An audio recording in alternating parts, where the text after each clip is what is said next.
नमस्कार, मैं हूँ रचना। सी संस्कार न्यूज लाइव के इंटरव्यू सेगमेंट में आपका बहुत बहुत स्वागत है।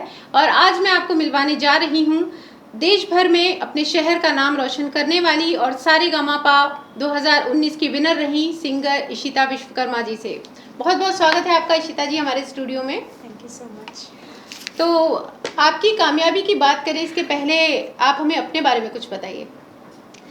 ओके सो नमस्कार, मैं हूँ इशिता विश्वकर्मा और जैसे कि आपने बताया मैं सारेगामापा 2019 की विजेता रही हूँ। और ये सफ़र जो था रियलिटी शोज़ का ये शुरू हुआ जब मैं 7th क्लास में थी और 2014 में पहली बार मैं एक TV reality show Sa Re Ga Ma Pa little champs से जो है मेरा टीवी का जो है स्क्रीन का जो है सफ़र शुरू हुआ। फिर उसके बाद काफ़ी सारे रियलिटी शोज़ किए, कुछ मराठी शोज़ किए, संगीत सम्राट जी युवा, दिल है हिंदुस्तानी, फिर आवाज़ of Madhya Pradesh ji MPCG का, फिर काफ़ी सारे ऐसे रियलिटी शोज़ में भी मैं पार्टिसिपेटेड रही। और सबसे फिर उसके बाद अभी हाल ही में 1 साल पहले हमारी जो MHRD है, ministry of human resource and development, उनके थ्रू CCRT एक एग्ज़ाम होता है जिसमें मेरा डिस्टिंक्शन लेवल और ऑल इंडिया रैंकिंग में मैंने अपना जो है एक स्थान प्राप्त किया था, जिसके बदौलत मुझे ध्रुव तारा ऑफ इंडिया का जो खिताब है हमारे माननीय vice president of India Venkaiah Naidu ji के द्वारा दिया गया। अरे वाह, बहुत बधाई हो आपको इतनी सारी आपकी उपलब्धियों के लिए। Thank you so much. और अब हमें बताइए कि आपने स्कूलिंग कहाँ से की या आपकी और हॉबी क्या है इसके अलावा, सिंगिंग के अलावा? ओके, मेरा स्कूलिंग रहा है केंद्रीय विद्यालय से, केंद्रीय विद्यालय GCF 2 और जबलपुर से ही पली बड़ी हूँ। और संगीत में देखा जाए तो 2.5 साल की थी तब माँ को सुन के, मेरी माँ भी गाती हैं, तो उनको सुन के जो है संगीत का सफ़र शुरू हुआ। फिर सीखना शुरू किया क्लासिकल, और अभी भी सीख ही रही हूँ क्योंकि जब तक जीवन है तब तक सीखना है कुछ ना कुछ नया। तो वही प्रकाश वेरुलकर सर मेरे गुरुजी हैं और आज भी उनसे सीख रही हूँ। जी, तो आपकी फैमिली का क्या सपोर्ट रहा? क्योंकि सपोर्ट तो ऑब्वियसली रहा ही होगा क्योंकि आपकी मम्मी भी बहुत अच्छा गाती हैं, तो फैमिली की तरफ से फुल सपोर्ट रहा आपको? फैमिली की तरफ से मतलब पूरी तरीके से तो मैं नहीं कह सकती, लेकिन जैसे कहते हैं ना कि एक स्ट्रॉन्ग वुमेन का, या जिसे कह लो मेरी माँ, उनका काफ़ी मेरे जो पूरा जो संघर्ष रहा है या मेरी जो पूरी सक्सेस स्टोरी रही है उसमें सबसे बड़ा हाथ माँ का रहा है। और सही मायने में कहा जाए तो असली संघर्ष या असली मेहनत उन्होंने की है जी, मुझ पे। बिल्कुल। और बिल्कुल माँ का सबसे बड़ा जो है मेरी इस कहानी में रोल रहा है। आपको कब लगा कि आपको सिंगर ही बनना है? एक्चुअली सिंगर बनने का ये जो अंदर से जो था ये जीन्स में ही आया, DNA में मम्मी से ही लेके आई। लेकिन एक जो कहते हैं ना जिद आना किसी चीज़ को पाने के लिए, सिंगर बनना है या प्लेबैक करना है या फिर म्यूज़िक के फील्ड में आगे बढ़ना है, ये जो जिद है ये मन में आई जब मैं 7th क्लास में थी। अच्छा। और उस वक्त सारेगामापा लिटिल चैम्प्स जहाँ से मैंने जर्नी शुरू की थी, तो मैं टॉप 10 में पहुंचकर एलिमिनेट हो गई थी, तो उसके आगे जो है मैं नहीं बढ़ पाई। तो उस वक्त काफ़ी जो है मैं दुखी हुई, बहुत बुरा लगा मुझे। और आज भी याद है मुझे कि 17 घंटे की जर्नी होती है मुंबई से वापस जबलपुर तक की, और पूरे रास्ते में रोते रोते आई थी और यही ठान के आई थी कि अब तो मैं सिंगर बन के दिखाऊंगी या कुछ हासिल करके दिखाऊंगी। सो ये कहानी थी कि जहाँ से वो शुरू हुआ, एक हार से शुरू हुआ। हाँ। लेकिन जो मंच था सारेगामापा लिटिल चैम्प्स का, उस मंच से मैं वादा करके आई थी कि अब जब मैं आऊँगी तो इसी मंच पे आऊँगी और विनर बन के जाऊँगी। और मुझे नहीं पता था कि इस मंच से जो मैं वादा करके जा रही हूँ मेरे शब्द सच में सही होने वाले हैं, और इस हद तक सही होने वाले हैं कि उस शो के बाद मैंने बहुत शोज़ में ट्राई किया, बहुत, मतलब ज़रूरी नहीं सिर्फ सारेगामापा पर, मैंने राइजिंग स्टार, दिल है हिंदुस्तानी, फिर रीजनल शोज़, आवाज़ ऑफ मध्य प्रदेश, सब में ट्राई किया। मैं टॉप 5, टॉप 10, टॉप 2 तक आके मैं हार जाती थी, पर मैं जीत नहीं पाती थी, मैं फर्स्ट नहीं आ पाती थी, क्योंकि शायद उस टाइम पे कहते हैं ना हर चीज़ का टाइम होता है। हाँ, कि पता नहीं मैंने उस मंच से क्या वादा किया था कि अब जब आऊँगी तो जीत के जाऊँगी। तो जब इतने सालों बाद जब मौका मिला तो सारेगामापा में उसी सीनियर शो में दोबारा गई एंड देन फिर जीत के लौटी। चलिए, हमें भी बहुत गौरव लगता है कि हमारे शहर से इतनी बड़ी सिंगर निकली हैं यहाँ से। तो आपको आपका जो संघर्ष है यहाँ तक पहुँचने का, उसके बारे में बताइए। मैं ये मानती हूँ कि संघर्ष केवल एक इंसान का नहीं होता जी। और सक्सेस जो है, भले ही सब मुझे कहते हैं कि मैं सफल हो गई, लेकिन ये सफलता सिर्फ मेरी नहीं है। इस पे इसका क्रेडिट बहुत सारे लोगों को जाता है। जैसे कि पहला तो भाई माँ को जाता है, उन्होंने बहुत संघर्ष किया। दूसरा गुरुजी को जाता है, उन्होंने तो मतलब बहुत ही ज़्यादा मेरे को लेके उन्होंने बहुत मेहनत की है, मुझ पर भी मेहनत की और मेरे लिए भी बहुत मेहनत की है। फिर जो कुछ स्कूल की ऐसी सहेलियाँ रही हैं जिन्होंने बहुत साथ निभाया है, जैसे क्योंकि ऑफ कोर्स मैं स्कूल भी जाया करती थी, तो वो दोनों चीज़ें मैच कर पाना और बैलेंस कर पाना एक टास्क होता है। तो कई बार प्रोजेक्ट्स वगैरह फाइल टाइम पे नहीं सबमिट होता था, तो वो चीज़ मेरी सहेलियाँ खुद बना के सब सबमिट कर देती थी। यानी सपोर्ट मिला है सपोर्ट आपको पूरा। तो यही मैं कहती हूँ कि ये जो संघर्ष था, सिर्फ संघर्ष मेरा अकेले का नहीं था और सफलता भी सिर्फ मेरे अकेले की नहीं है, बहुत सारे लोगों का इसमें योगदान भी रहा है और मैं बिल्कुल उन्हें उनका क्रेडिट भी देती हूँ। बिल्कुल। हर इंसान की ज़िंदगी में कोई ऐसा भी पल आता है कि वो कभी उसे भूलना नहीं चाहता। आप शेयर करना चाहेंगी हमारे साथ? इंडीड, बिल्कुल बिना कोई दूसरा थॉट मन में लाए, सारेगामापा जिस दिन जीती मैं, बिल्कुल, तो भले ही लोगों के लिए वो सिर्फ एक 6 महीने का शो था, मैंने ऑडिशन दिया, फिर धीरे धीरे एक स्टेज आगे बढ़ती गई और जीत गई, लेकिन ये सफ़र 6 महीने जितना छोटा नहीं था। ये कहानी शुरू बहुत पहले हो गई थी, जब 2.5 साल की थी। फिर काफ़ी सारे उतार चढ़ाव होते हैं। लाइफ एक रोलर कोस्टर की राइड की तरह होती है, कभी एकदम ऊपर जाती है तो कभी नीचे भी आती है। तो बहुत सारी चीज़ें जीवन में हुई, कुछ से सीखा, कुछ समझा, कुछ जीता, तो फिर मतलब या तो कुछ जीता या तो कुछ सीखा, ये वाली बात थी।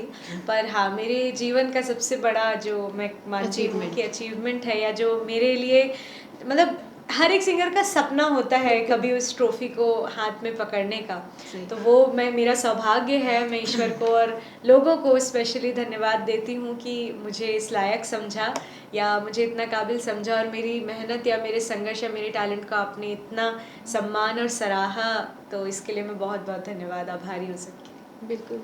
अच्छा, सारेगामा के पहले और बाद में भी आप स्टेज शो जब करती हैं, अभी करती हैं आप, तो कैसा फील करती हैं? क्या अंतर है सारेगामा आप विनर हुई हैं उसके पहले और बाद के स्टेज शो?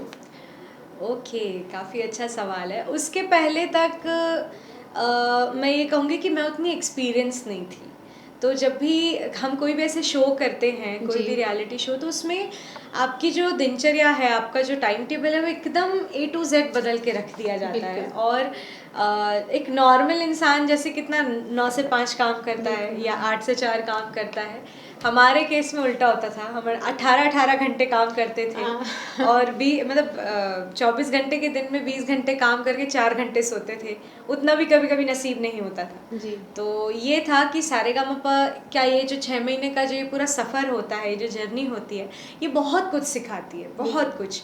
और सबसे मेन चीज़ कि सिर्फ म्यूज़िकली डेवलप नहीं करती है, साथ ही साथ आपको काफ़ी सारी चीज़ें एक साथ कैसे डील करना है और सारी चीज़ों को बैलेंस बना के चलना भी सिखाती है। तो हाँ, चेंज तो स्टेज परफॉर्मेंस में बहुत ज़्यादा आया, क्योंकि ये था कि सारेगामापा के बाद एकदम ही दुनिया बदल जाती है, एकदम ही सब बदल जाता है एकदम रातों रात। तो ये था कि काफ़ी बदलाव आए। पहले एक नॉर्मल सी ज़िंदगी थी, नॉर्मल सा स्टेज शोज और सब होता था, उसके बाद काफ़ी लाइट कैमरा एक्शन हो गया। नेम फेम मिलना जो होता है, वो आपको भगवान ने छप्पर फाड़ के दिया है। हाँ, आपकी इस जर्नी में आपके मार्गदर्शक जो आपके गुरुजी रहे उनके बारे में कुछ बताइए। ओके, तो मेरे गुरुजी वैसे बहुत ही एकदम सभ्य और एकदम सरल स्वभाव के हैं। जी। लेकिन मैं अगर अपनी बात बताऊं पर्सनली, तो मैंने उनसे डांट भी बहुत खाई है। पर आज क्योंकि मैं अपने आप को कुछ लायक अगर मैं मानती हूँ, या अगर मैं किसी सफलता तक पहुँची हूँ, तो मैं ये मानती हूँ कि वो डांट ने ही कहीं ना कहीं एक बहुत बड़ा रोल प्ले किया है। जी, बिल्कुल। मुझे याद है, मैं जब छोटी थी, जब 6-7 क्लास की बच्ची थी, तब मुझे ऐसे छोटी छोटी चीज़ों में बहुत डांट पड़ा करती थी। कुछ प्रोनाउंसिएशन गड़बड़ होते थे, उच्चारण गड़बड़ होते थे, तो डांट पड़ती थी। लेकिन आज जब मैं अपने आप को देखती हूँ बाकी लोगों से, जब मैं अपने आप को थोड़ा ऊंचा या थोड़ा एक अच्छी मुकाम पर जब मैं अपने आप को खड़ा हुआ पाती हूँ, जी। तो मुझे ऐसा लगता है कि नहीं, वो जो गुरु की डांट थी वो या वो ज़रूरी जो है। था, वो मुझे काफ़ी बेनिफिट मुझे बिल्कुल, लाइफ में मिला उसका। बिल्कुल।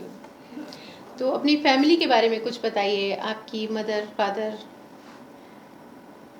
ओके, सो अब जो है हमारा परिवार 3 लोगों का है। जी। माँ है और मेरी छोटी बहन है, मैं हूँ। और पापा भी म्यूजिशियन थे, पापा भी एंकरिंग वगैरह क्या करते थे, और हमारा स्टूडियो था। जी। हाल ही में कुछ महीने पहले मेरे पिताजी नहीं रहे, जी। तो बस जीवन है। बड़ा दुख हुआ क्योंकि पिताजी की कमी तो कोई पूरी कर ही नहीं सकता, लेकिन आपने भी इतनी कुछ कामयाबी हासिल करके उन्हें सुख ही पहुंचाया है। अच्छा, आप फिल्में देखती हैं? फिल्मों का शौक है? शौक है, लेकिन उतना टाइम नहीं मिलता नहीं है। मिलता। कोई फेवरेट फिल्म जो? मेरी सबसे पसंदीदा फिल्म है 3 इडियट्स और दंगल। ये दोनों मेरी वाकई। सबसे पसंदीदा फिल्म है, क्योंकि ये ऐसी मूवीज़ है ना कि काफ़ी इंस्पायर कर जाती हैं। जी। और स्पेशली तब देखना चाहिए जब ना ऐसे होता है लाइफ में, कभी कभी ऐसे लगता है ना कि हम हार रहे हैं, जी, बिल्कुल। या अच्छा सा नहीं लग रहा है, या कोई एक मोटिवेशन चाहिए होता है चाहिए कभी होता है कभी। तब, बिल्कुल। तो मैं तो रेकमेंड भी करती हूँ कि नहीं कुछ समझ आ रहा है, दंगल देखो जाके। मूवी देखिए। तो सिंगर होने के अलावा इशिता विश्वकर्मा और क्या करती हैं? ओके, सो सिंगिंग के अलावा मेरा कुकिंग बनाने का बहुत शौक है, और फिल्मों का बहुत शौक है। टाइम उतना मिलता नहीं है, लेकिन जब भी मिलता है तो मैं ज़रूर कोई अच्छी सी मोटिवेशनल मूवी जो है लगा करके ज़रूर देखती हूँ। जी। और चेतन भगत को पढ़ना पसंद है, तो नॉवेल्स काफ़ी पढ़ती हूँ। अच्छा, नॉवेल पढ़ने का शौक है यस। आपको? बहुत अच्छे शौक हैं आपके। कोई और एक्सपीरियंस जो आप हमारे दर्शकों के साथ शेयर करना चाहें? एक्सपीरियंस तो, अगर एक्सपीरियंस की बात कभी की जाती है ना, तो मैं हमेशा स्पीचलेस हो जाती हूँ, क्योंकि इतनी सारी चीज़ें हैं कि शुरू करूँगी तो दूसरा दिन लग जाएगा। जी। तो बहुत सारे इंसिडेंट्स हैं, बहुत सारी कहानियाँ हैं, बहुत सारा अनुभव है, अनुभवों का पिटारा है।